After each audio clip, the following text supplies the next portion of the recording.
ఎక్కువ పోస్టింగ్ మీరు చూస్తే గర్ల్సే చేస్తారు సోషల్ మీడియాలో, బాయ్స్ ఎక్కువ పోస్ట్ చేయరు. ఎంతమంది లైక్ చేశారు, ఎంతమంది షేర్ చేశారు, ఎన్ని వ్యూస్ వెళ్ళాయి, అవన్నీ గర్ల్స్ ఎక్కువ చూస్తారు. సో వాళ్ళ రివార్డ్ సిస్టమ్స్ సోషల్ బిహేవియర్స్లో ఎక్కువ స్ట్రాంగ్గా ఉంటాయి. ఒక బాయ్కి ఒక గర్ల్కి సేమ్ స్టిమ్యులస్ ఇచ్చాం. ఇద్దరిలో డోపమిన్ స్పైక్ ఎంత ఎక్కువ వస్తుంది అని చూసుకుంటే బాయ్స్లోనే డోపమిన్ స్పైక్ ఎక్కువ ఉంటుంది. పిల్లలందరూ బయటకు కలిసి వెళ్తారు, కానీ ఎవరి ఫోన్లో వాళ్ళు ఉంటారు, ఎవరి మ్యూజిక్ వాళ్ళు పెట్టుకుంటారు, కలిసి మళ్ళీ ఒక సింగిల్ మ్యూజిక్ వినరు. I see that. I'm a mother too. Why are kids doing it? Our behavior regulation దెబ్బతింటది. If you're caffeine addicted, you're sugar addicted, if you're social media addicted, if you're Netflix addicted, your behaviors are going to change. ఈ modern day world లో ఇన్ని స్ట్రెస్సర్స్ ఉన్నాయి, కానీ ఇవన్నీ micro doses of stressors కూడా హార్మ్ఫుల్లే. So micro doses of stressors ఉన్న ప్రతిసారి కొంచెం కార్టిజాల్ స్పైక్ అవుతుంది, కొంచెం డోపమిన్ స్పైక్ అవుతుంది. Every time it spikes very quickly, it crashes very quickly. అందుకే ఇమ్మీడియట్గా అది విత్డ్రా చేసినప్పుడు they feel low, they feel last, వాళ్ళ బిహేవియర్ అబ్నార్మల్గా ఉంటుంది. డోపమిన్ అనేది రివార్డ్ కెమికల్. దానికి ఒక రివార్డ్ కావాలి అంటే స్టిమ్యులస్ ఉండాలి. ఆ స్టిమ్యులస్ కెఫీన్ అయి ఉండొచ్చు, డ్రగ్ అయి ఉండొచ్చు, షుగర్ అయి ఉండొచ్చు. Any stimulus is a stimulus. Caffeine ఏం చేస్తుంది అంటే ఎడినోసిన్ రిసెప్టర్ని బ్లాక్ చేస్తుంది. ఎడినోసిన్ క్లియరెన్స్ కోసం వెయిట్ చేయకుండా నువ్వు లేవగానే కాఫీ తాగేస్తే ఎడినోసిన్ బ్లాక్ అయిపోయి ఇండైరెక్ట్గా body will feel awake. But మనం అడల్ట్స్లో చూసే బర్న్అవుట్ కానీ ఎగ్జాస్ట్ అయిపోవడం కానీ ఏదైతే ఉంటుందో ఈ మధ్య టీనేజర్స్లో కూడా చూస్తున్నాం.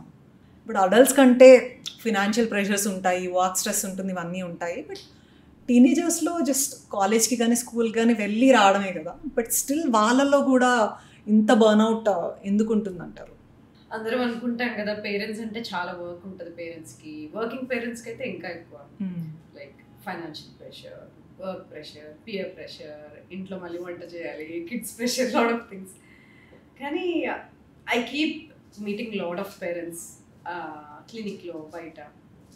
So they talk about their children behavior, their teens behavior, ఎస్పెషల్గా మా బాబు మా పాప ఇలా చేస్తున్నారు, మాట వినట్లేదు, ఎక్సెట్రా ఎక్సెట్రా ఎక్సెట్రా.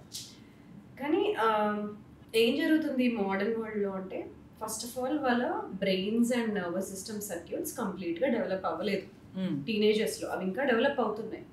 కానీ అవి డెవలప్ అవుతున్న టైంలో ఈ మోడర్న్ వరల్డ్ వచ్చేసి digital media, social media, excessive pressure to perform ఎక్కువైపోయింది, పియర్ ప్రెషర్ ఉంది, social first of all school load ఉంది. సో ఇదంతా ఆలోస్టాటిక్ లోడ్ అంటాం. ఈ లోడ్ని వాళ్ళు సర్పాస్ చేసి వాళ్ళ వాళ్ళ బాడీ కరెక్ట్గా డెవలప్ అవ్వాలి అంటే ఆ స్ట్రెస్ రెసిలియన్స్ పాత్వేస్ వాళ్ళకి ఇంకా బిల్డ్ అవుతూ ఉంటాయి. కానీ ఆ బిల్డ్ అవుతున్న టైంలోనే లోడ్, ఆలోస్టాటిక్ లోడ్ ఇంకా ఎక్కువైపోతే, like today's world there is constant stimulus. ఏ విధంగా వస్తుంది వాళ్ళకి ఆ స్టిమ్యులస్? సోషల్ మీడియా నుంచి, కాన్స్టెంట్ నోటిఫికేషన్స్ నుంచి, ఇమీడియట్ డెలివరీ యాప్స్ నుంచి, షుగరీ ఫుడ్స్, సాల్టీ ఫుడ్స్, వీటన్నిటి నుంచి కాన్స్టెంట్ స్టిమ్యులస్ వస్తుంది. ఈ స్టిమ్యులస్ వచ్చినప్పుడు డోపమిన్ స్పైక్ అవుతుంది, కార్టిజాల్ స్పైక్ అవుతుంది, వాళ్ళ ఇన్సులిన్ కూడా స్పైక్ అవుతుంది. So all these hormones spike అవుతున్నాయి. కానీ బాడీ రెడీగా ఉందా అది హ్యాండిల్ చేయడానికి ఆ load? That is a question we need to ask. Okay, there neuronal pathways, neural circuits ఏమో ఇంకా డెవలప్ అవుతున్నాయి, స్టిమ్యులస్ ఏమో ఉండాల్సిన దానికన్నా ఎక్కువ వస్తుంది. That's the reason kids complaint చేస్తూ ఉంటారు. Or sometimes kids don't complain, we see that ఎప్పుడు నిద్రపోనట్టు ఉంటారు. ఆర్ సమ్టైమ్స్ కొంతమందికి అసలు పిల్లలకి నిద్రే పట్టదు, అండర్ పర్ఫార్మ్ చేస్తారు, థింగ్స్ ఉంటారు, ఫోకస్ ఉండదు, హోంవర్క్ చేయరు, ఎగ్జాస్టెడ్ గా ఉంటారు, ఎప్పుడు బోర్డమ్ ఫీల్ అవుతారు, అందరిలో ఉన్న ఏదో ఇంట్రెస్ట్ లేనట్టుగా ఉంటారు. దిస్ ఇస్ బికాస్ ఈ కాన్స్టెంట్ స్టిమ్యులెన్స్ వల్ల వాళ్ళ బేస్ లైన్ డోపమిన్ లెవెల్స్ అన్ని, బేస్ లైన్ డోపమిన్ లెవెల్ కూడా ఉంటుంది అందరికి. That is important. ఎందుకు? మనకి రివార్డ్ సిస్టమ్ యాక్టివ్గా ఉండడానికి, మనం మోటివేషన్గా ఫీల్ అవ్వడానికి ఆ బేస్ లైన్ డోపమిన్ లెవెల్ ఉండాలి. కానీ ఆ కాన్స్టెంట్ స్టిమ్యులస్, కాన్స్టెంట్ హిట్స్ వల్ల ఆ బేస్ లైన్ డోపమిన్ లెవెల్సే వాళ్ళకి క్రాష్ అయిపోయి, ఆ బేస్ లైన్ డోపమిన్ లో ఉండడం వల్ల we're seeing what we're seeing. Disinterest, lack of motivation, forgetting things, no focus, all these things. ఇప్పుడు స్టిములెన్స్ గురించి మాట్లాడుతున్నాం కదా. గ్రోయింగ్ అప్ ఒక ఏజ్ వచ్చే వరకు యూజువలీ కాఫీ ఇస్ ఫార్బిడన్ ఇంట్లో. ఉట్టి సండేస్ అలౌ చేయడమో లేకపోతే అకేషనల్గా మాత్రం అలౌ చేసేవాళ్ళు కదా కాఫీ తాగడం. బట్ ఓన్లీ లైక్ నేనైతే పర్సనల్గా వర్క్ చేయడం స్టార్ట్ చేశాకే I was allowed to have coffee. కానీ ఇప్పుడు చూస్తే ఒక కెఫీ కల్చర్ కానీ ఈ కెఫీ ఇండిపెండెన్సీ అనేది ఈవెన్ లైక్ చిన్నపిల్లలు కూడా కెఫీస్కి వెళ్ళడము కాఫీ తాగడం ఎక్కువైపోయింది. దానివల్ల కూడా ఈ డోపమిన్ ఎఫెక్ట్ ఏమన్నా పెరిగిందంటారు ఇప్పుడుండే టీనేజర్స్లో? డోపమిన్ అనేది రివార్డ్ కెమికల్, అది న్యూరో ట్రాన్స్మిటర్స్. సో దానికి ఒక రివార్డ్ కావాలి అంటే స్టిమ్యులస్ ఉండాలి. ఆ స్టిమ్యులస్ కెఫీన్ అయి ఉండొచ్చు, డ్రగ్ అయి ఉండొచ్చు, షుగర్ అయి ఉండొచ్చు, అల్ట్రా ప్రాసెస్డ్ ఫుడ్ అయి ఉండొచ్చు, షుగరీ డ్రింక్స్ అయి ఉండొచ్చు, కెఫినేటెడ్ డ్రింక్ అయి ఉండొచ్చు, లేదంటే డిజిటల్ మీడియా అయి ఉండొచ్చు, యాప్స్ అయి ఉండొచ్చు, గేమింగ్ అయి ఉండొచ్చు. Okay, body do not distinguish. Okay, any stimulus is a stimulus. దానికి అలవాటు పడిపోయి ఉన్నప్పుడు they develops addictive behaviour. Okay, అంటే ఏమవుతుంది, ఆ స్టిమ్యులస్కి అలవాటు ఉన్నప్పుడు బాడీ కాన్స్టెంట్గా క్రేవ్ చేస్తూ ఉంటుంది. Oh I need that stimulus to keep me going. అది కూడా కాన్స్టెంట్ క్రేవింగ్, కంటిన్యూస్గా. ఇప్పుడు కొంతమంది పిల్లల్ని చూస్తుంటారు, ఇలా ఫోన్ ఓపెన్ చేస్తారు, క్లోజ్ చేస్తారు, మళ్ళీ వెంటనే ఓపెన్ చేస్తారు, మళ్ళీ స్క్రోల్ చేస్తారు, మళ్ళీ క్లోజ్ చేస్తారు, మళ్ళీ ఓపెన్ చేస్తారు. సో ఈ కాన్స్టెంట్ స్టిమ్యులస్ కోసం వెతుక్కుంటూ ఉంటారు. సో అది డిజిటల్ అయి ఉండొచ్చు, కెఫీన్ అయి ఉండొచ్చు. ఓకే, సో అది కాన్స్టెంట్గా అలవాటు పడిపోయినప్పుడు బాడీ టాలరెన్స్ లెవెల్ వచ్చేస్తుంది బాడీకి. ఓకే, సో ఒక సర్టెన్ పీరియడ్ ఆఫ్ టైం తర్వాత కెఫీన్ డైలీ తీసుకోవడం అలవాటు అయిపోతే టాలరెన్స్ లెవెల్ రీచ్ అయిపోయిన తర్వాత బాడీ ఎక్కువ డోస్ని డిమాండ్ చేస్తుంది, ఎక్కువ స్టిమ్యులస్ని డిమాండ్ చేస్తుంది. దేనికి? ఆ రివార్డ్ రావటానికి. కెఫీన్ ఇనీషియల్గా మనం కొత్తగా నావెల్టీ ఫ్యాక్టర్ అంటాం. మనకి ఎప్పుడు ఏ అలవాటు లేదు, సడన్గా కాఫీ తాగాము, ఆ రోజు చాలా అలర్ట్గా, ఆ బాడీ రివార్డింగ్గా ఉంటుంది. అదే ఆ కాఫీని సేమ్ కప్పు ఎవ్రీడే రోజు తాగండి, సర్టెన్ పీరియడ్ ఆఫ్ టైం తర్వాత అది అలవాటు పడిపోతుంది, టాలరెన్స్ వచ్చేస్తుంది. ద రివార్డ్ ఫస్ట్ డే రోజు వచ్చిన సేమ్ రివార్డ్ రాదు. Same thing with children. కంటిన్యూస్గా కాన్స్టెంట్ స్టిమ్యులస్ వచ్చిన తర్వాత టాలరెన్స్ లెవెల్ తగ్గిపోతుంది first thing. So that means dopamine receptors తగ్గిపోతాయి, దాని సెన్సిటివిటీ లెవెల్ తగ్గిపోతుంది. ఇప్పుడు సేమ్ రివార్డ్ ఆ చైల్డ్కి రావాలి అంటే they have to take higher dose, ఎక్కువ కెఫిన్ కంటెంట్ తీసుకోవాలి. ఓకే, సో దాంతో ప్రాబ్లం ఏంటి? కానీ మళ్ళీ ప్రాబ్లం ఏంటి? The more stimuli you are using, the more stimulus use చేసినప్పుడు ఆ డోపమిన్ రిసెప్టర్స్ తగ్గిపోతాయి. ఎక్కువ డోపమిన్ రిసెప్టర్స్ తగ్గిపోతే ద ప్రీఫ్రాంటల్ కార్టెక్స్, ఏదైతే పార్ట్ ఆఫ్ ద బ్రెయిన్ మనల్ని సోషల్గా కాన్షియస్గా ఉంచుతుందో, where we differentiate what is wrong from right, impulsive control ఉంటుందో, రెస్పాన్సిబుల్గా ఉంటాము, body can differentiate what is harmful and what is good, ఆ కంట్రోల్ దెబ్బతింటుంది. ఓకే, అందుకని అడిక్టివ్ బిహేవియర్స్ ఉన్నప్పుడు చూస్తాము వాళ్ళకి సెల్ఫ్ కంట్రోల్ ఉండదు. They don't know when to stop, they know it is harmful అని తెలిసినా ఎప్పుడు స్టాప్ చేయాలో తెలియదు ఆ అడిక్టివ్ బిహేవియర్ని. ఓ నేను ఇవాళ ఫస్ట్ కప్ తాగేసాను, నేను సెకండ్ కప్ తాగకూడదు, అంత కాన్షియస్ లెవెల్ వాళ్ళకు ఉండదు టీన్స్కి. రైట్. సో కెఫీన్ గురించి మనం మాట్లాడుకుంటే ఇంతకు ముందు కూడా చాలాసార్లు మాట్లాడుకున్నది ఏంటంటే caffeine is not bad, but అది పనిచేసే విధానం టీనేజర్స్లో అడల్ట్స్లో డిఫరెంట్గా ఉంటుందా? కెఫిన్ ఈజ్ నాట్ బ్యాడ్, డెఫినెట్గా అది అలర్ట్గా ఉంచుతుంది, రివార్డ్ ఇస్తుంది, మోటివేటెడ్గా ఉంటాము, క్లారిటీ ఆఫ్ మైండ్ ఉంటుంది. మెయిన్ ఏం చేస్తుంది caffeine? It's adenosine receptor antagonist. మన బాడీలో ఎడినోసిన్ రిసెప్టర్స్ అని ఉంటాయి. అవి జనరల్గా మనం బాడీ పొద్దున లేసినప్పుడు ఆ ఎడినోసిన్ అనేది బాడీలో నుండి క్లియర్ అయిపోతేనే బాడీ అవేక్ అండ్ యాక్టివ్గా ఉంటుంది. రైట్. కెఫీన్ ఏం చేస్తుంది అంటే ఎడినోసిన్ రిసెప్టర్ని బ్లాక్ చేస్తుంది. అప్పుడేంటి, ఇండైరెక్ట్గా బాడీకి ఓ ఈ పర్సన్ అలర్ట్ అయిపోయారు అని తెలుస్తుంది.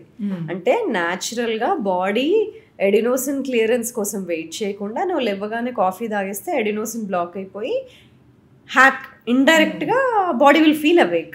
Right. But we're hacking it. న్యాచురల్గా ఎడినోసిన్ క్లియర్ అయ్యే వరకు వెయిట్ చేయాలి. సో అందుకనే we always tell, first cup of coffee కోసం వెయిట్ చేయండి, లేచిన వెంటనే ఫస్ట్ 1 అవర్లో కాఫీ తాకండి, కెఫిన్ తాకండి అని చెప్తాం. Unless you're hitting a gym or high focused activity, decision making ఉంది, ఆ డే వెరీ ఇంపార్టెంట్ నీకు అంటే పర్వాలేదు. కానీ ఎవరైతే అది హ్యాబిచుయేట్ చేసుకుంటారో first thing in the morning coffee తాగేయడం, that means body is dependent on caffeine to clear adenosine. న్యాచురల్గా నువ్వు ఎడినోజిన్ క్లియర్ చేయట్లేదు, ఆగట్లేదు. So that is what is happening. So అది కిడ్స్లో అది జరుగుతున్నప్పుడు, కాన్స్టెంట్గా జరుగుతున్నప్పుడు న్యాచురల్ క్లియరెన్స్ సిస్టమ్స్ తగ్గిపోతాయి. బ్రెయిన్కి కూడా ఎలాగైతే బాడీకి డీటాక్స్ ఉంటుందో బ్రెయిన్లో కూడా డీటాక్స్ మెకానిజమ్స్ ఉంటాయి. అది గ్లింఫాటిక్ సిస్టమ్ అంటారు. ఎలాగైతే మనకి లింఫాటిక్ సిస్టమ్ ఉంటుందో బ్రెయిన్లో కూడా గ్లయల్ సెల్స్ అంటాం. Glial cells with lymphatic system glymphatic system అంటాం. సో అవి గ్లయల్ సెల్స్ ష్రింక్ అయ్యి చుట్టూ ఉన్న ఫ్లూయిడ్ ఫ్లో అయ్యి డీటాక్స్ అయిపోతుంది all the unnecessary toxins. So టీన్స్లో when these constant stimulants are happening and they are staying late at night, awake at night, brain is also not detoxing the toxins. So double effect. Yeah. And in fact triple effect. It also raises a bit of cortisol in the body. Okay. So మనము ఇవన్నీ స్ట్రెస్సర్సే కదా, coffee కానీ exercise కానీ sugary foods కానీ ఇవన్నీ స్ట్రెస్సర్సే. Are వెంటనే మనకి notifications రావడం కానీ, లేకపోతే గేమింగ్ న్యూ గేమ్స్ వస్తున్నాయని కానీ, సోషల్ మీడియా చూడడం, ఇవన్నీ స్ట్రెస్సర్సే కదా. ఇన్ని స్ట్రెస్సర్స్ ఉన్నాయి ఒక టీన్ ఈ మోడర్న్ డే వరల్డ్లో ఇన్ని స్ట్రెస్సర్స్ ఉన్నాయి. కానీ ఇవన్నీ మైక్రో డోసెస్ ఆఫ్ స్ట్రెస్సర్స్ కూడా హార్మ్ఫుల్లే. Correct. Yeah. So micro doses of stressors ఉన్న ప్రతిసారి కొంచెం కార్టిజాల్ స్పైక్ అవుతుంది, ప్రతిసారి కొంచెం డోపమిన్ స్పైక్ అవుతుంది. షుగరీ ఫుడ్స్ తిన్న ప్రతిసారి కొంచెం ఇన్సులిన్ స్పైక్ అవుతుంది. So every time things are spiking. Okay, spiking is not bad, కానీ every time it's spikes very quickly, it crashes very quickly. అందుకే ఇమ్మీడియట్గా అది విత్డ్రా చేసినప్పుడు they feel low, they feel lost. అందరిలో ఉన్న ఏదోగా తేడా, ఐ మీన్ వాళ్ళ బిహేవియర్ అబ్నార్మల్గా ఉంటుంది. ఇవన్నీ మీరు స్ట్రెస్సెస్ అని చెప్తున్నారు కదా, బట్ ప్రజెంట్ సినారియోలో చూస్తే ఒక కెఫేకి వెళ్ళడం కానీ, లేదంటే కాఫీ తాగడం కానీ, షుగరీ ఫుడ్స్ ఆర్డర్ చేయడం కానీ, రీల్స్ కానీ, సోషల్ మీడియా ప్లాట్ఫామ్స్లో స్క్రోల్ చేయడం కానీ, ఇవి డీస్ట్రెస్ మెకానిజమ్స్ కింద చూస్తాం మనం యాక్చువల్లీ. బట్ అవే మీరు స్ట్రెస్సెస్ అనేసి అంటున్నారు. So why is body asking for it? ఎందుకు మనము వెంటనే ఫోన్ ఓపెన్ చేసేసి వెంటనే ఏదో అర్జెంటుగా ఏదో అయిపోతున్నట్టు ఇన్స్టాగ్రామ్ ఓపెన్ చేసి వెంటనే ఒక 3-4 టైమ్స్ స్క్రోల్ చేసేయడము, లేకపోతే వెంటనే ఒక కెఫీన్ డ్రింక్ తాగేయడము, అంటే కూల్గా అనిపిస్తుంది టీన్స్కి. ఇదంతా ఇట్స్ అ కూల్ థింగ్. లేకపోతే కలిసి వెళ్తారు, పిల్లలందరూ బయటికి కలిసి వెళ్తారు, ఒక 6 కలిసి ఉంటారు, కానీ ఎవరి ఫోన్లో వాళ్ళు ఉంటారు, ఎవరి మ్యూజిక్ వాళ్ళు పెట్టుకుంటారు, కలిసి మళ్ళీ ఒక సింగిల్ మ్యూజిక్ వినరు. I see that. I'm a mother too, so I'm with these kids all the time. So why are kids doing it? Because ఇలాంటి యాక్టివిటీస్ చేస్తున్నప్పుడు ఫాస్ట్ డోపమిన్ స్పైక్స్ ఉంటాయి. వాళ్ళ మైండ్స్ అలా అలవాటు పడిపోయి ఉన్నాయి. ఇప్పుడు ఈ సోషల్ మీడియాలో షార్ట్స్ కానీ, ఇన్స్టాగ్రామ్లో రీల్స్ కానీ, ఇవన్నీ ఏంటి, this based on the psychology and human behaviour. ఇవి very high frequency fast dopamine induce చేసే reward systems. So instant gratification ఉంటుంది వాళ్ళకి, ఒక ఇన్స్టెంట్ గ్రాటిఫికేషన్ కావాలి. దానికోసం ఒక డెజర్ట్ అన్నా తీసుకుంటారు, ఒక ఫోటో అన్నా తీసుకుంటారు, వెంటనే అప్లోడ్ చేశారు, ఎవరెవరు చూసేశారు, ఎన్ని వ్యూస్ వచ్చాయి, ఎన్ని షేర్స్, లైక్స్ వచ్చాయి, లేకపోతే ఏమైనా న్యూ రిలీజెస్ వచ్చాయా, my favourite person new video release అయిందంటే వెంటనే అది కూడా ఒక ఇన్స్టెంట్ గ్రాటిఫికేషన్. బట్ ఎంత ఇన్స్టెంట్ గ్రాటిఫికేషన్ అయినా కానీ, ఆ వీడియో కానీ ఏదైనా కానీ, వాళ్ళ అటెన్షన్ స్పాన్ అనేది రోజు రోజుకి తగ్గిపోతుంది కదా. సో ఏమవుతాయి, ఇలా డోపమిన్ సిస్టమ్నే కంటిన్యూస్ హిట్స్ డోపమిన్ సిస్టమ్స్కి పడుతూ ఉంటే దే ప్రీఫ్రాంటల్ కార్టెక్స్ ఏదైతే ఉందో అది వాళ్ళ టీన్స్, వాళ్ళ ప్రీఫ్రాంటల్ కార్టెక్స్ ఇంకా డెవలప్ అవుతుంది. అది దేన్ని మానిటర్ చేస్తుంది, ఎలా ఉండాలి, అటెన్షన్ ఎలా ఉండాలి, ఎగ్జిక్యూటివ్ ఫంక్షన్ ఎలా ఉండాలి, సోషల్ బిహేవియర్ ఎలా ఉండాలి, అందరిలో ఉన్నప్పుడు బిహేవియర్ ఎలా ఉండాలి, రైట్ ఫ్రమ్ రాంగ్ డిస్టింక్షన్ ఏంటి, ఇది ప్రీఫ్రాంటల్ కార్టెక్స్ చేసే పని. ఇలా కంటిన్యూస్ డోపమిన్ స్పైక్స్లో ఉన్న టీన్స్లో, కిడ్స్లో ప్రీఫ్రాంటల్ కార్టెక్స్ అండర్ డెవలప్ అవుతుంది, తక్కువ డెవలప్ అవుతుంది, ఆర్ ఇన్ఫ్యాక్ట్ అది తక్కువ ఫంక్షన్ చేస్తుంది. మనము ఫంక్షనల్ ఎంఆర్ఐ స్టడీస్ చూస్తున్నాం లాట్ ఆఫ్ రీసెర్చ్లో. ఈ ఫంక్షనల్ ఎంఆర్ఐస్ అడిక్టివ్ బిహేవియర్స్ ఉన్న ఇండివిజువల్స్లో వాళ్ళ బ్రెయిన్ ఎంఆర్ఐ తీసినప్పుడు ప్రీ ఫ్రాంటల్ కార్టెక్స్ ఏరియాస్లో గ్రే మ్యాటర్ ష్రింక్ అయి ఉంది, ఆ పార్ట్ ఆఫ్ బ్రెయిన్ ష్రింక్ అయి ఉంది. That is because that was not used. అది ఎలా యూజ్ చేస్తాం మనము? ఒక ఫోకస్డ్ యాక్టివిటీ, ఒక అటెన్షన్ రిలేటెడ్ యాక్టివిటీ ఏదైనా చేసినప్పుడు ప్రీఫ్రాంటల్ కార్టెక్స్ గ్రో అవుతుంది, ఎగ్జిక్యూటివ్ ఫంక్షన్ వస్తుంది, లాంగ్ టర్మ్ మెమరీ ఫామ్ చేస్తాము, అలాగే మనం అటెంటివ్గా ఉంటాము. సో అది స్టిమ్యులేట్ చేయాలి అంటే పిల్లలు మైండ్ఫుల్గా ఉండే థింగ్స్ చేయాలి. అంటే ఏంటి? మంచి మ్యూజికల్ ఇన్స్ట్రుమెంట్ ప్లే చేయడము, ఆర్ట్ వర్క్ చేయడము, మైండ్ఫుల్గా ఉండడము, లైక్ ఏదైనా స్పోర్ట్ ఆడడం లాంటిది. సో మైండ్ఫుల్గా ఉంటాం కదా, ఏదో వీఆర్ లుకింగ్ ఫర్ స్పోర్ట్ ఆడినప్పుడు మైండ్ఫుల్గా ఉంటాం. సో మైండ్ఫుల్గా ఉండే స్పోర్ట్ కానీ గేమ్స్ కానీ లేకపోతే యాక్టివిటీ కానీ చేసినప్పుడు ప్రీఫ్రాంటల్ కార్టెక్స్ స్టిమ్యులేట్ అవుతుంది. కానీ మనం ఏదైతే ఫాస్ట్ రివార్డింగ్ యాక్టివిటీస్ చేస్తామో, scrolling, social media, caffeine, sugary foods, ఇవన్నీ అడిక్టివ్ బిహేవియర్స్కి వస్తాయి. ఓకే. ఎందుకంటే ఏదైనా అడిక్టివ్ బిహేవియర్ ఉన్నప్పుడు డోపినర్జిక్ సిస్టమ్ ఎలా యాక్ట్ చేస్తుంది అంటే మీసోలింబిక్ సిస్టమ్ అని ఉంటుంది. అంటే ఏంటి? రివార్డ్ సిస్టమ్ అనేది న్యూక్లియస్ అక్యుంబన్స్ అనే ప్లేస్లో ఉంటుంది. అది అది ఎక్కువ ఓవర్ స్టిమ్యులేట్ అయినప్పుడు మనకి బిహేవియర్ని ఇండ్యూస్ చేసే యాక్టివిటీస్ తగ్గిపోతాయి. ఓకే. ఆ బిహేవియర్ రెగ్యులేషన్ దెబ్బతింటుంది. సో డోపమిన్ ఓవర్ స్టిమ్యులేషన్ వల్ల డిస్రెగ్యులేషన్ ఆఫ్ బిహేవియర్ అయిపోతుంది. అందుకని బిహేవియర్లో చేంజెస్ చూస్తాం. ఇప్పుడు డ్రగ్ అడిక్ట్స్ చూసినప్పుడు వాళ్ళకి అది హార్మ్ఫుల్ అని తెలిసినా they can't stop themself from doing it. ఎందుకంటే they lose that behaviour modification, behaviour మొత్తం చేంజ్ అయిపోతుంది. So same thing, if you are caffeine addicted, if you are sugar addicted, if you are social media addicted, if you are Netflix addicted, you are doom scrolling or fast scrolling, whatever you're doing, your behaviors are going to change.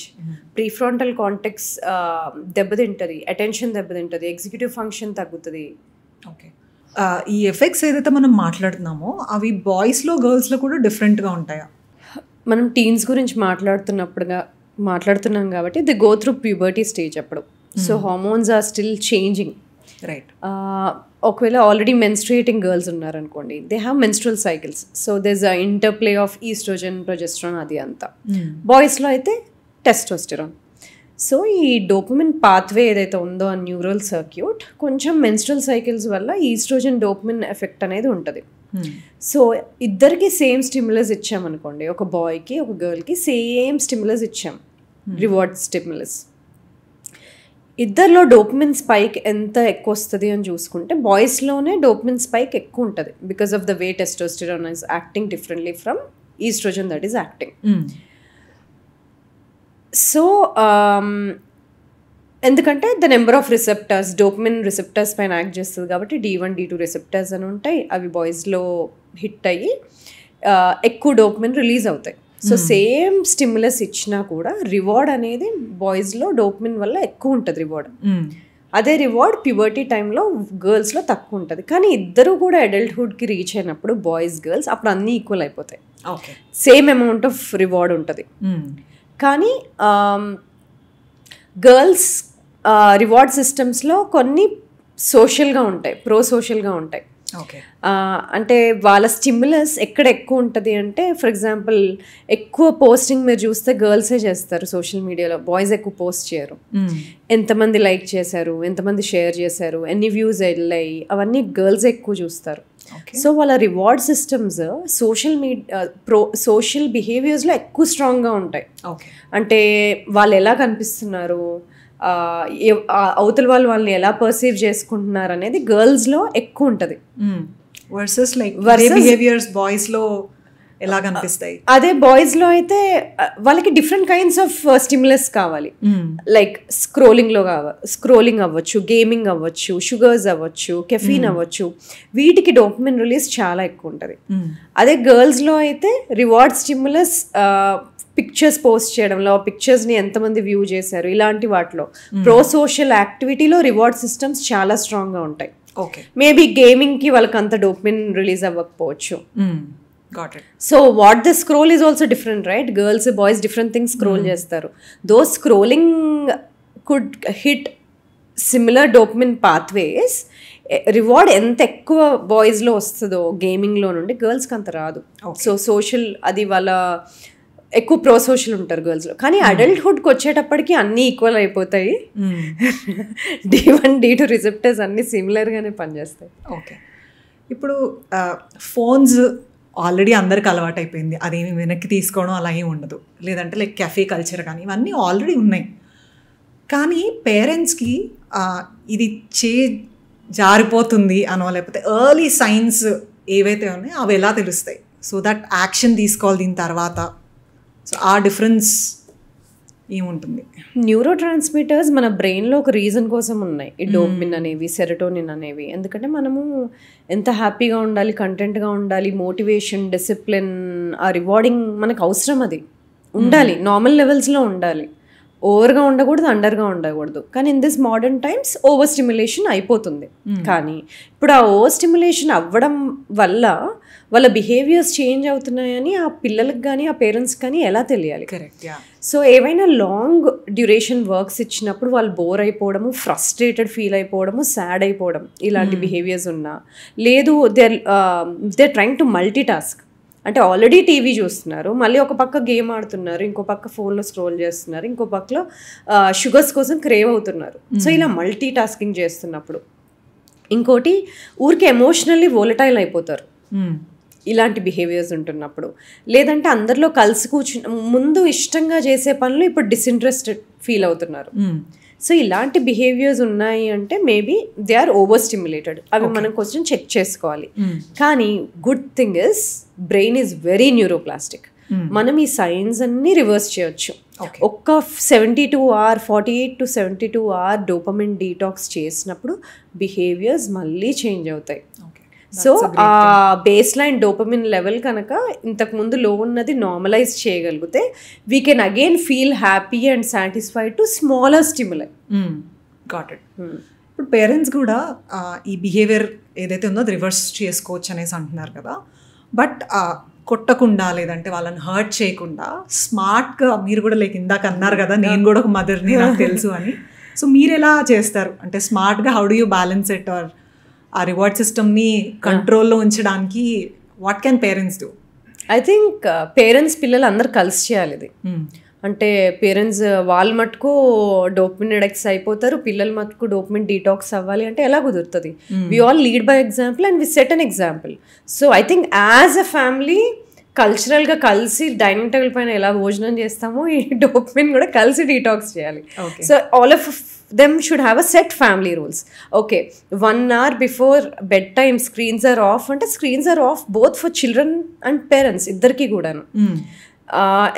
అంటే మొత్తం ఒకటేసారి సడన్గా phone లాగేసుకోవడము, సడన్గా social media profiles delete చేసేయడము అవి solutions కాదు. Extreme స్లోగా stimulus తగ్గించాలి. Over stimulus నుండి స్లోగా ఆ డోసెస్ తగ్గించాలి. స్క్రీన్ టైం 4 hours ఉంటే అట్లీస్ట్ దాన్ని 3 hours చేయాలి, దెన్ స్లోగా 2 hours, then 1 hour. Bed time improve చేయాలి అంటే స్లోగా 1 hour before bed time screens off చేయడము. ఆర్ బెడ్ టైం అప్పుడు కలిసి family can play a game. Attention improve చేయాలి అంటే ప్రతిసారి వాళ్ళు కూర్చొని పెయింటింగ్ చేయాలి, కూర్చొని మ్యూజిక్ ఇన్స్ట్రుమెంట్ ప్లే చేయాలని ఏం లేదు. They can all play a board game together where అందరు ఫోకస్ ఇంప్రూవ్ అవుతుంది, అందరు అటెన్షన్ ఇంప్రూవ్ అవుతుంది, అందరు వర్కింగ్ మెమరీ ఇంప్రూవ్ అవుతుంది. సో ఐ థింక్ ఇంకోటి ఏంటంటే బిహేవియర్స్లో కూడా మనం ఒక్కలు చేయాలంటే ఇబ్బంది పడతాం, అదే అందరం కలిసి చేసినప్పుడు ఆ టాస్క్ని ఎంజాయ్ చేస్తాం. సో అది వర్క్ లాగా ఉండకూడదు, టాస్క్ లాగా ఉండకూడదు, ఎంజాయబుల్గా ఉండాలి. సో బిహేవియర్ చేంజ్ చేయాలి అన్నా అది గ్రూప్లో చేసినప్పుడు, ఫ్యామిలీతో కలిసి చేసినప్పుడు ఈజీగా ఉంటుంది. And everybody should align to the same rules. ఆ స్టిమ్యులస్ ఎక్స్పోజర్స్ తగ్గించాలంటే స్లోగా డోస్ తగ్గించాలి, స్లోగా గుడ్ బిహేవియర్స్ ఇన్ఫ్యూజ్ చేయాలి. డైలీ షుగరీ ఫుడ్స్ తింటుంటే దాన్ని స్లోగా వీక్లీ వన్స్కి రెడ్యూస్ చేయాలి.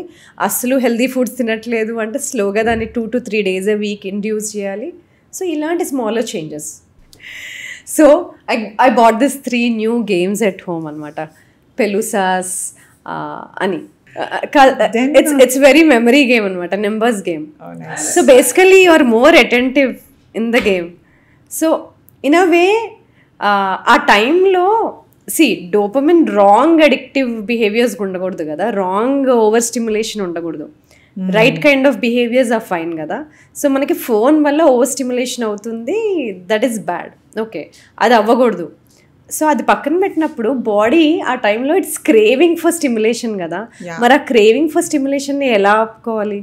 So we should choose a behaviour which is not bad for us, which works for us and not which against works us. for us and not against us. So అలాగా smart గా I think we should all come up with solutions. So ఇప్పుడు ఈ over stimulation ప్రాబ్లమ్ని మనం address చేయకపోతే ఇప్పుడు చూస్తున్న teenagers adults అయినప్పుడు ఎలాంటి కాన్సిక్వెన్సెస్ ఫేస్ చేయాల్సి వస్తుంది? ఇప్పుడు ఈ ఓవర్ స్టిమ్యులేషన్ ప్రాబ్లమ్ సాల్వ్ చేయకపోతే ఇవాళ టీన్స్ రేపు అడల్ట్స్ అయితే వాళ్ళ ప్రీఫ్రాంటల్ కార్టెక్సెస్, ఆ కార్టికల్ రీజన్ ఉంటుంది కదా, ష్రింక్ అయిపోయి డెసిషన్ మేకింగ్ సరిగ్గా ఉండదు, అటెన్షన్ స్పాన్ సరిగ్గా ఉండదు, అలాగే పూర్ ఫోకస్, ఇంకా ఇమ్యూనిటీ డిస్రెగ్యులేటెడ్ ఉంటుంది, మెటబాలిజం డిస్రెగ్యులేటెడ్ ఉంటుంది. అంటే ఏంటి, ఇన్సులిన్ రెసిస్టెన్స్లో ఉంటారు, ఆర్ లో డోపమిన్ బేస్ లైన్ ఉండి జాయ్ఫుల్గా ఉండరు, లో జాయ్, ఏ యాక్టివిటీస్ చేసినా పెద్ద ఏం జాయ్ఫుల్నెస్ ఉండదు. సో ఇలాంటి ఒక అడల్ట్స్ తయారవుతారు. ఒకవేళ ఇదే టీన్స్ ఓవర్ స్టిమ్యులేటెడ్గా ఇలాగే వదిలేస్తే వాళ్ళకి అమౌంట్ ఆఫ్ స్టిమ్యులస్ ఎంత హై ఉండాలి అంటే, అదే రివార్డ్ రావాలంటే, అదే జాయ్ ఉండాలి అంటే చాలా ఎక్కువ రివార్డ్ కావాలి. సో ఈ వీళ్ళు టీన్స్ అడల్ట్స్ అయితే డెసిషన్ మేకింగ్ చాలా రాంగ్ ఉంటుంది. They might look towards unhealthy addictive behaviours. ఏ ఏజ్లో అయితే యాక్చువల్లీ పెద్ద పెద్ద డెసిషన్స్ తీసుకోవాల్సి వస్తుందో అప్పుడు యాక్చువల్లీ రాంగ్ డెసిషన్స్ తీసుకునే అవకాశం ఎక్కువ ఉంటుంది. Got it. So to get more support and more guidance on these kind of videos, do follow and subscribe Dr. Samta Tulas channel.